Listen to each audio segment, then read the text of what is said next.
Welcome to the Mullin' It Over podcast with Reverend Jack Mullins and Austin Covey. How's it going, everybody? And welcome to another edition of Mullin' It Over with Reverend Jack Mullins and myself, Austin Covey. And today we are going to be talking about a Palm Sunday sermon that didn't get preached, got preempted, and that's okay. Oops. But that's why we have this forum, so we can revisit it. And obviously it won't be preached verbatim, but They never are. That's valid. You tend to be very extemporaneous. So it'll be more maybe of a discussion format than a preachy format, but we're at least going to make sure his research and writing efforts didn't go to waste. So, Well, obviously, since it was a Palm Sunday sermon, it was based on the story of the quote-unquote triumphant entry of Jesus into the city of Jerusalem. And I suspect, like many churches over the years, we have seen children and families processing in with palms and singing Hosanna and laughing and singing and dropping palms. And we're real big on the parade. But we forget, I'm afraid, about the other main character of the parade, which is Jesus, and how that moment may have affected him as a person. You know, we do know that regardless of what else one might say about Jesus as a person, a missionary, an itinerant preacher, he understood optics. Mm-hmm. He understood what things would look like. You know, when he went to his cousin John in the baptism, and he never said, "I need to be baptized to wash away my sins," because he didn't have any. What he said was, we need to do everything in accordance with what is expected. Mm-hmm. In other words, let's make sure the optics fit. Let's check the box. Check the box. And that's fine. And that's good. That was part of what made him as effective.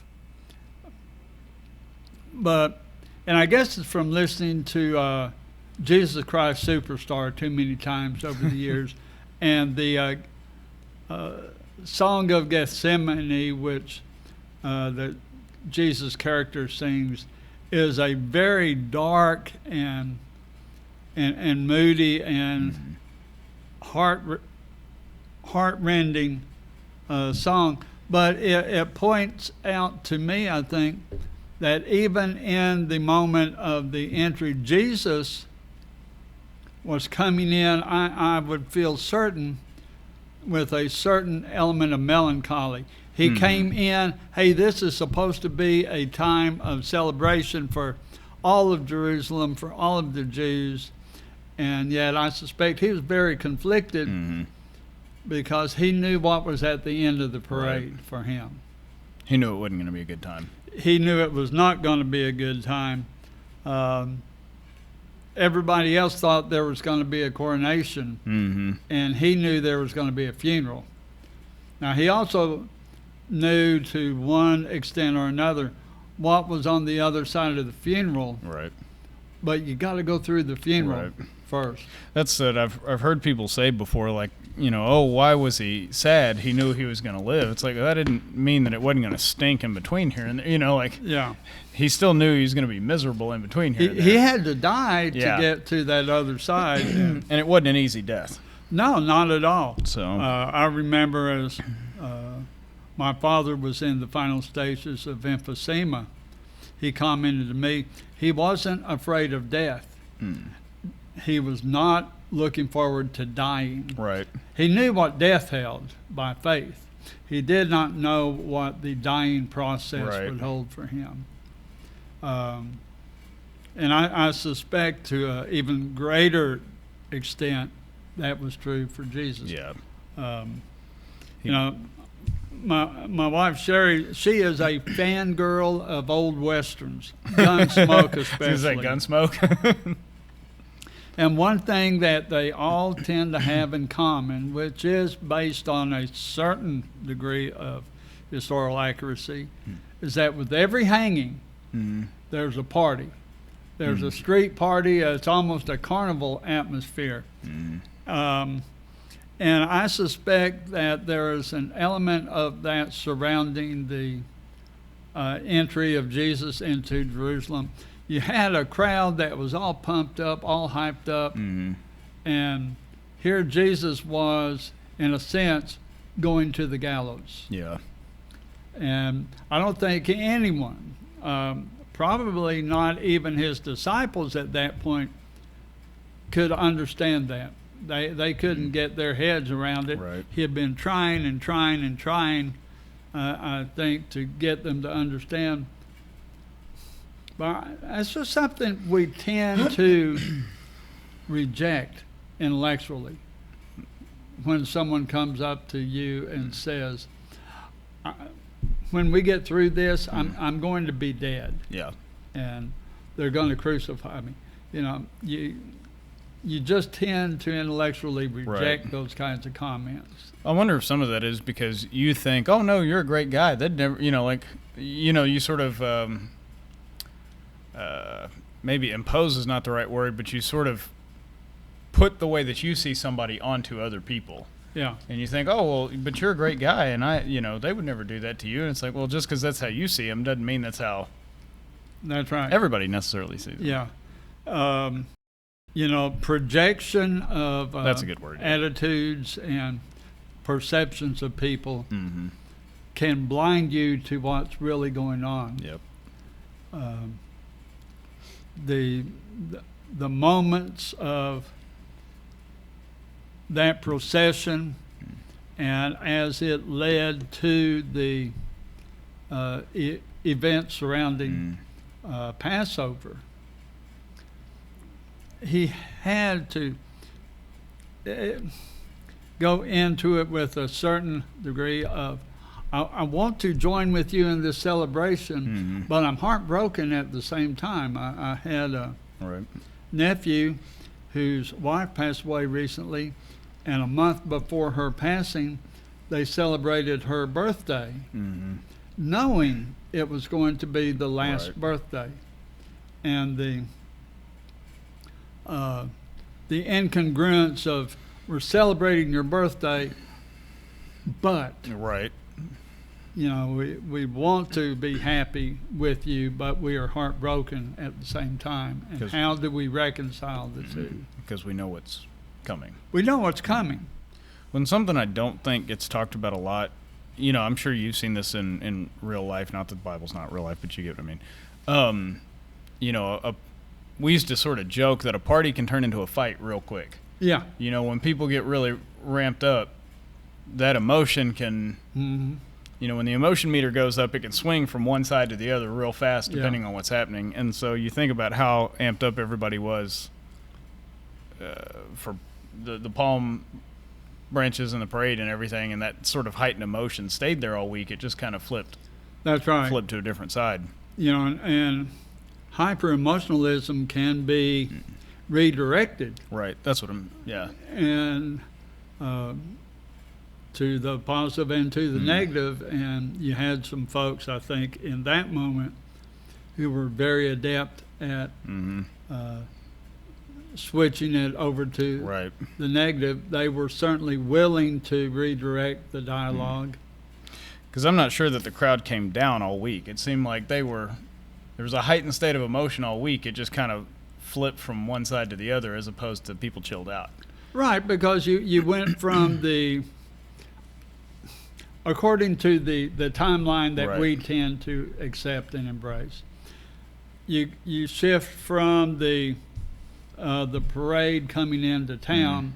You've got a few events in the life of Jesus that took place, but the rest of the community was getting ready for Passover. Right. They were, like I said, hyped up, amped up, getting ready for this celebration. And that's the high holy celebration of Judaism. We're celebrating our release from captivity, and every element of our Passover meal symbolizes that.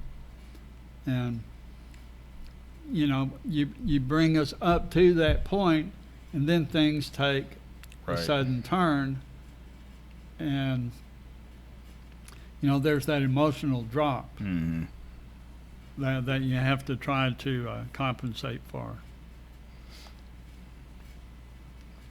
I would also think that for Jesus or anyone who has reached the end of their career, end of what they were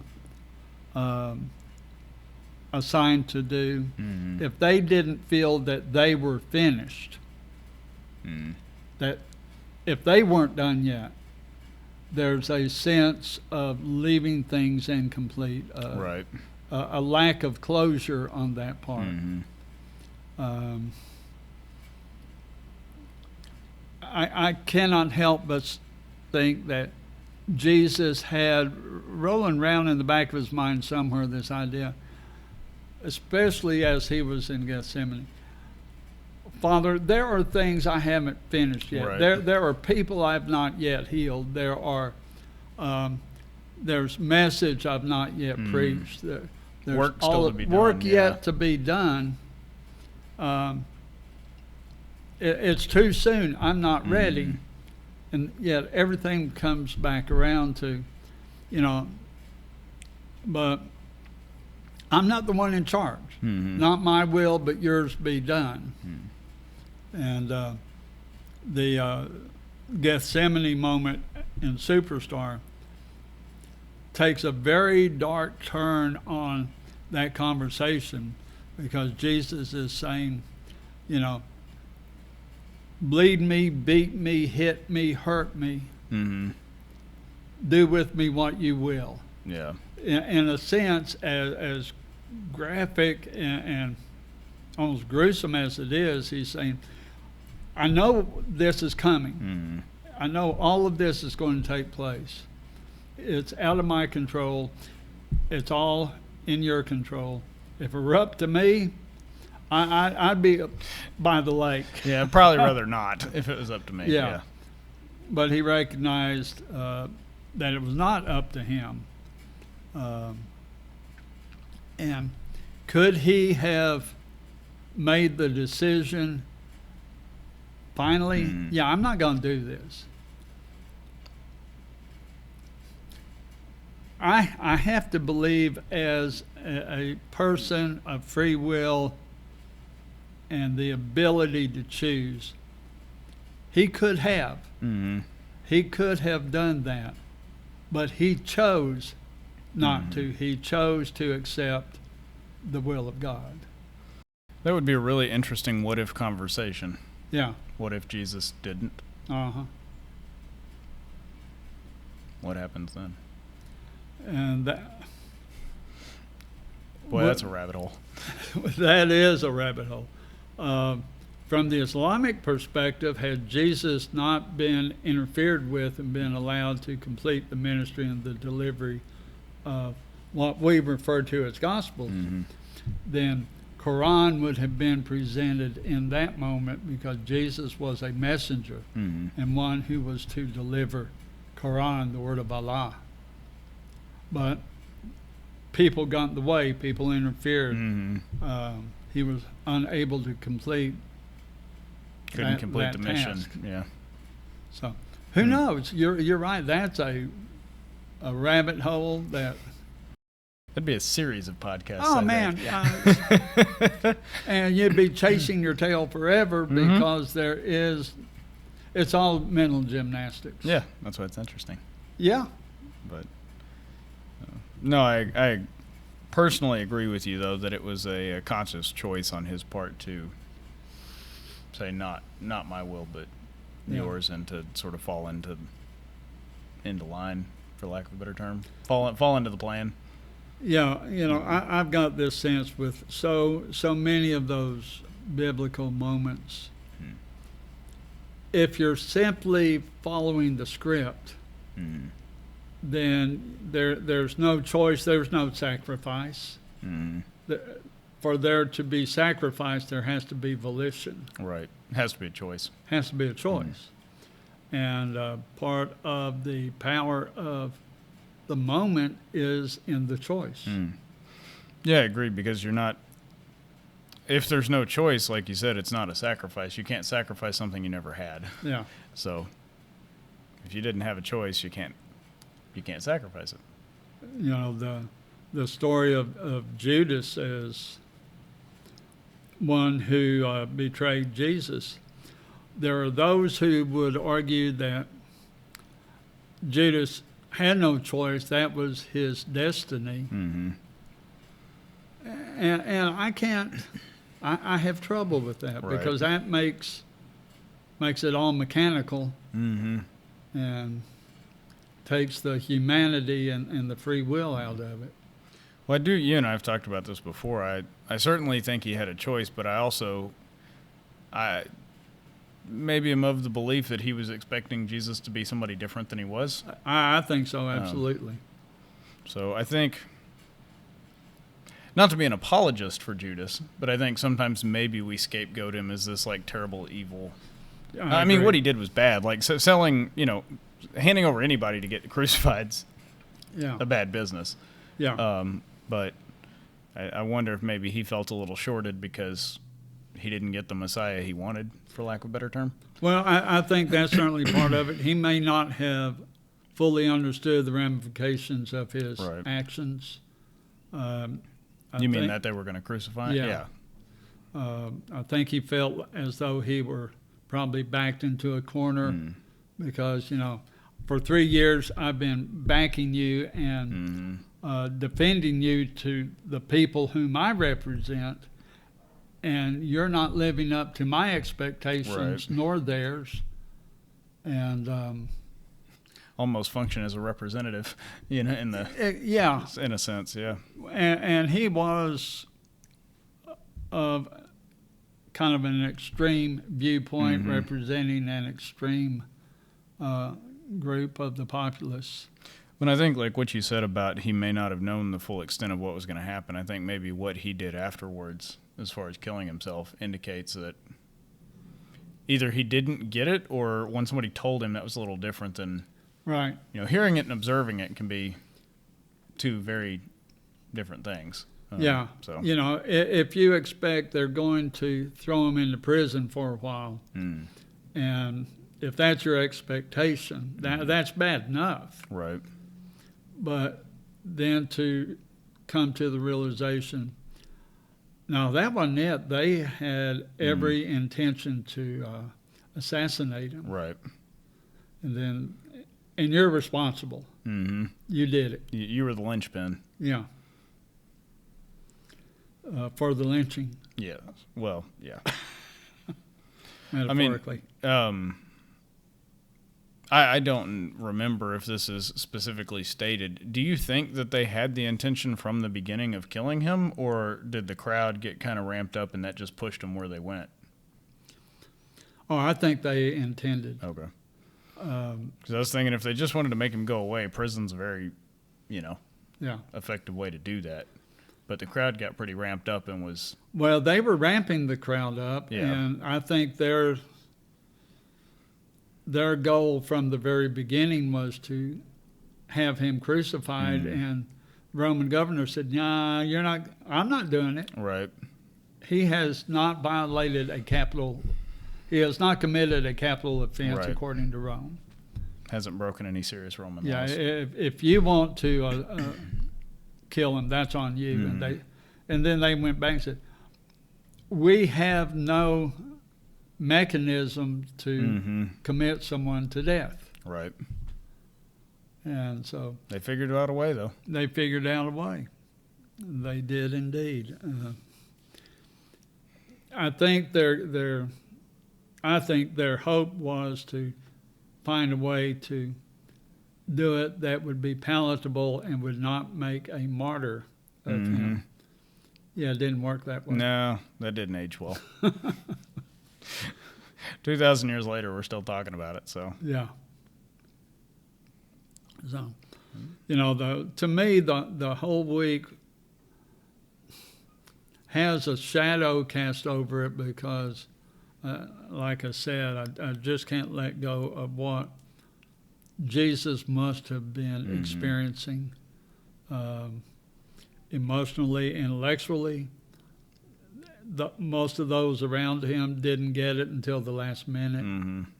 And I think by the time they figured it out and understood what was happening, it was too late to do anything about it. Yeah. The Romans were coming up the hill, and they go, "Oh crap!" Shucks. Yeah. Well, hey, Peter was ready to go after it with them. He was. He was. You know, I got some respect for Peter. He wasn't. Yeah. He wasn't going to lay down and go lightly. So. No. But you know, too little, too late. Yep. And then, you know, and Peter's a tragic character in that, you know, Jesus told him, okay, you're going to claim you don't know me, and you're going to do it 3 times in one night. And sure enough, he did. And there's no telling how that emboldened Peter to serve as the head of the church in the very beginning. Right. Probably, I disappointed and let him down once. I will never do so again. Good motivation. Effective. Yeah, that is true. Absolutely. That's the Bible story we never got was the epic last stand in the garden. Oh, when Peter draws his sword, you know, it's like, yeah, could have gone down very differently. It could have. I mean, not ultimately. I mean, when you're one guy with a short sword up against probably 100 Roman soldiers. Well, I don't know that they didn't all have short swords. Well, okay, you've got 12 against 100. Right. That's why it's going to go down. The end is going to be the same. Right, but it's the Alamo, right? It's the epic last stand. They just all die on the hillside instead of doing on anything crosses. else. Yeah. Okay, here's a hypothetical. Had that happened that way, would there be a church? I don't know. Because they were all the apostles and those who were set out to build the church, create the church. I think it would depend, right? Because the church isn't so much built on the crucifixion as it is the resurrection. So I think the question would not necessarily be how did Jesus die? It's did he come back or not? Yeah. So if he still came back, I think probably so. Yeah. I think for me a question might be if you have lost all of that inner circle, those who were, you know, firsthand to everything that took place. And if you had to go to, if you consider them the first generation, right? If you had to skip them and go to the second generation, would you have had the same energy and power and spirit to go forth and spread the gospel? I don't know that it would have gone that way. It might have gone, because I think, or I would hypothesize that was, the garden was really, I think, before the public sentiment changed. And so it might have resulted in a much different situation where you have more of a public uprising against Rome. You know, they assassinated our leader and all of his people. You know, they massacred him. And so now you know what I mean? I could have seen that go a much different way, if that makes sense. Yeah. I don't know that the people would have gone quietly, I guess is. Right. Which then raises the question, had it taken that turn, and if you'd had the political overthrow, would there be the need for the spiritual Messiah? Well, that's what I'm saying. I think it would have been very different. I don't think it would have been what it seems like Jesus was trying to accomplish. Yeah. I think it would have been more what some of them wanted, which was the political militant kind of thing. The immediate establishment of the kingdom of Israel. rather than the eternal establishment of the body of Christ, the kingdom of God. Right. I think so. That's just my speculation. It's as reasonable as any other. Didn't happen, so totally irrelevant. Not irrelevant. Interesting mental gymnastics. Mental gymnastics, absolutely. Well, today is Monday, Thursday. It is the day many Christians around the world celebrate the last Passover of Jesus and the establishment of that which many of us recognize to be the Last Supper, communion, the Holy Eucharist. We all celebrate and recognize and observe it differently. I read something interesting. Should Christians celebrate Passover? And I've known churches that will reenact a Passover Seder to one extent or another. I don't think that we truly can celebrate Passover because we don't have the cultural and the historical heritage that connects us to it. And the camera died. It overheated. But we'll finish the thought. Yeah, I agree. I think I've seen that before as well, and in my opinion, it was always more of, instead of an acknowledgement of Passover in general, it was an acknowledgement of the Last Supper specifically. I agree. So, happy Easter to everyone, and may God bless you. Thank you for joining us today for this episode of Mulling It Over. I hope that you found something meaningful and beneficial to take with you. If you have any questions or topics you would like to hear us discuss, you can either put them down in the video comments or you can email them to us at office@irvingnorthcc.org. As always, we want to invite you to join us for worship every Sunday morning, 11 o'clock a.m. at Irving North Christian Church, 2602 Texas Drive, Irving, Texas. May God bless.